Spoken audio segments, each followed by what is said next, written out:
Oh. So, may possibility na may isa o dalawa na o tatlo na tumalon. Dahil ang concern nila ay madedemonize sila. Na pinipigilan nila yung functions ng Senado at ng gobyerno. At kung monitor natin yung social media, 90-95% binabanatan sila. At ito hindi trolls to, organic ito. So, siyempre, mga senador yan, concerned sila sa kanilang political future. No? As well as yung mga kaso laban sa kanila. No? Kaya, hindi ako magugulat na within the next few days ay may tatalon. Pero, huwag din kayong magulat kung yung mga nag-rally sa labas ay lalaki. No? May gagawin yan beyond the Senate. Kung lalaki yan, magmamarcha yan, hindi lamang sa Senado. Magmamarcha yan papuntang Malacanang. Kaya wag din kayo magulat. Dahil kwanto push comes to shove, nagtutulakan Nagtutulakan. Ang tawag namin diyan sa aming ideology, situation of dual power. May dalawa kang kapangyarihan na nagtutunggali, no?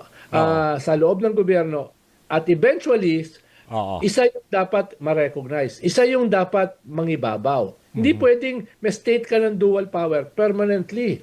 Hindi nga pwede yan ng 2 linggo No? Dahil yung gobyerno guguho. So eventually, it's about survival. Survival nitong mga nag-organize nitong uprising at survival ng existing government. Something has to give.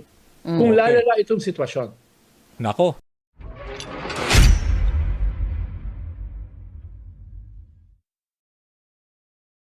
Para matapos na itong standoff kasi tinuloy pa rin itong Blue Ribbon Committee nila Marcoleta at saka ni Pia, mukhang sabi niya may 2 o 3. So sabi ko, isa lang naman ang kailangan nyo para mabuo yung 13. For now ba, ano ba mga naririnig mo sa mga sources mo? Well, una, makikita mo kulang sila. No? 4 yung wala Kanina. Doon. Minority na nga sila, nabawasan pa. So hindi natin alam kung anong plano ng 4. 2 Villar, Joel Villanueva at saka si Bongo. No?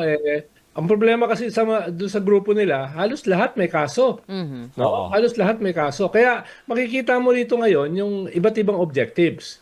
Si Alan Peter gustong kapitoko, manatiling Senate President by all means.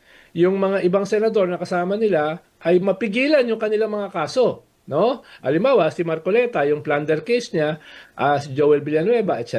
So, yun yung iba naman. At ikatlo, yung mga DDS na senador, mapigilan yung impeachment.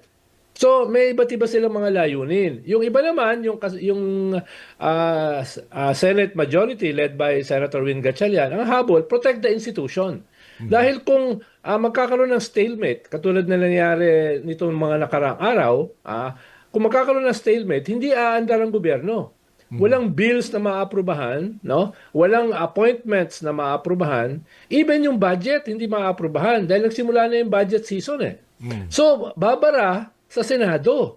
Hindi lang ito usapin ng crisis sa Senado. Usapin ito ng crisis sa buong gobyerno. Kaya nga halimbawa, kung maririnig nyo yung mga nagrarally sa labas na mga puwersa ni Marcoleta, ang sigaw na nila people power. At alam mo naman kung saan papunta ang people power. No, yung people power ay pagpapabagsak ng gobyerno. No, doon yung direction nun. Kaya hindi pa tapos ito kahapon, today, bukas. Magpapatuloy itong ating mini-series. No? So malulugi ang Netflix. So ibig sabihin Sec Ronald, itong pinilit talaga nila itong Blue Ribbon Committee hearing today. Kasi sinasabi nga ni Senator Erwin, para this is all part of a destabilization. Kaya ngayon, nag-ararali sila ng kanilang support ng kanilang mga tao doon, ngayon daw sa Senado, kasi may naniniwala doon sa narrative nila. Diba? So, tingin mo, after this, walang mangyayari, huhupa din to, pero eventually, sabi naman nila, we can still function because we have the numbers. Walang numbers talaga si Cayetano for now, even if he is the Senate President. Ang tingin ko, yung purpose nila dito sa kanilang version ng Blue Ribbon is to trigger something. Yes. Kaya makikita mo, yung gusto nilang mga mag-testify, yung dati na. Yung Marines, no? Yung abogado ni Saldico. Hindi ito bago Para ito yung PGMN, no? Ni Hero. Pinagdikit-dikit yung kwento, tapos pinalabas na bago. So far, wala tayong nakikitang bago. Pero ang mahalaga rito, it's meant to trigger something. No? Dahil nga illegitimate na sila Tapos patuloy silang nababawasan. Kulang na sila ng 4 eh. So they're very desperate. At kung desperate sila, ay pwedeng tumawid yan sa linya. Ang ibig sabihin kasi ng sedition ay pagpigil sa normal functions ng gobyerno. Medyo papunta na sila ron kung wala pa sila ron. Kaya in a way, pwedeng kasuhan niya ng sedition. Dahil babara, yung ginagawa nila is an attempt para barahan yung normal functions ng Senado at in a way, yung functions ng gobyerno. Hindi ako magugulat kung i-occupy nila yung Senado. Oo. Although may hirapan sila dahil ang daming pulis. Yes. 1,300 na yun dyan, may parating pa na 700, so 2,000. Oo. No? Pero ang sinasabi ko, meron silang objective. Na iba doon sa objective nung kasalukuyang Senate majority ni Senator Win Gatchalian. But yung mukhang yung objective na yan ay kailangan pa muna nating hintayin kung kailan lalabas, Sec Ronald. And we'd have to let it go earlier po muna ngayon kasi ipapasok po namin si Attorney Claire Castro. Meron po silang Okay lang. press con ngayon. Sec, we'll call you again soon. Pasensya na Hindi, po for wag- that. okay lang, pwede pa, Mas pwede pa. importante Oo, si pwede Sec. pa. Di ba pala, itutuloy po pala muna natin itong usapin. Okay, okay. Opo. So, talon po ako, I have a question din po kasi dito, no. Isa dun sa mga sinabi ni Senator Erwin kanina is a possible destabilization na binabalak nga nitong sila APC. Kung may destabilization man po, within the Senate lang naman po itong madidestabilize, hindi naman yung mismong gobyerno o administrasyon ng Pangulong Marcos. But if itutuloy nila itong destabilisasyon na ito, dapat po ata mukhang someone needs to finally intervene and mediate na tapusin nyo na itong gulong ito dahil a destabilization process will not really do any good.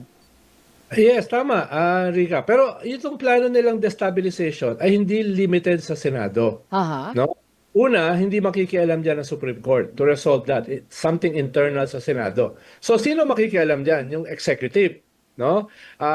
Yung Congress at saka yung executive, yung lower house, sasabihin nila sino yung legitimate. At malinaw, ang legitimate ay yung kasalukuyang majority ni Senator Win Gatchalian. So, hindi sila titigil sa Senado.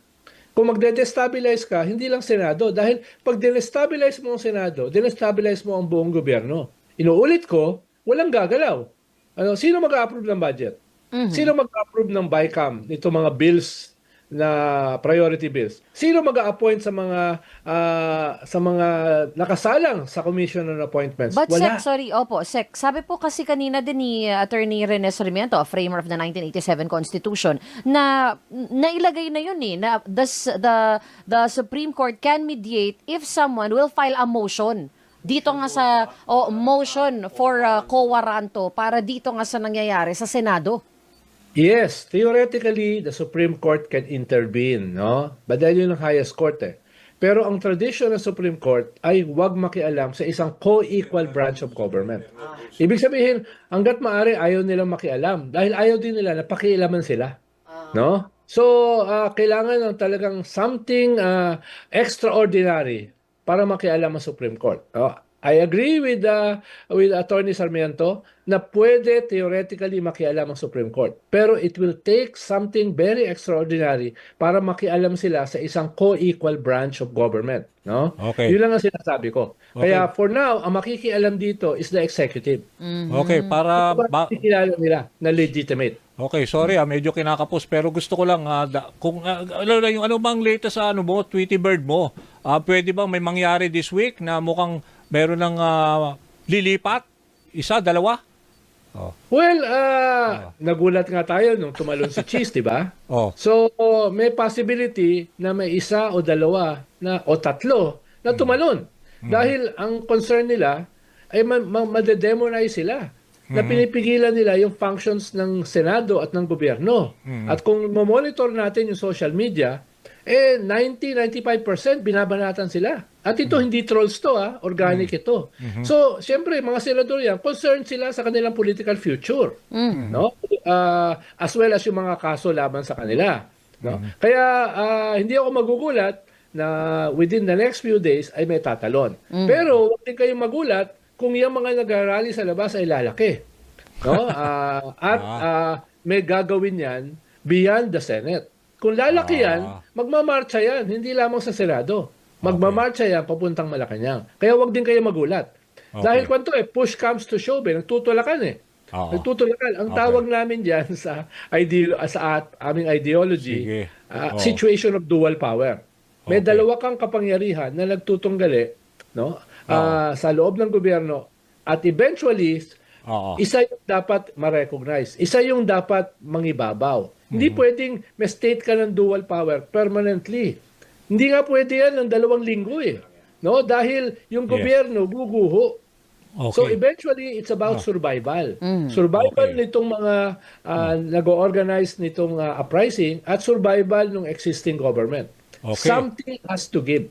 Kung lalala itong sitwasyon.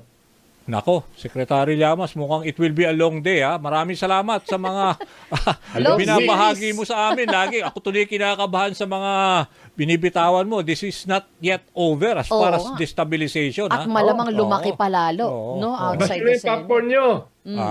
Okay. More Popcorn. popcorn. Okay. Salamat. Thank you, Salamat. Sex.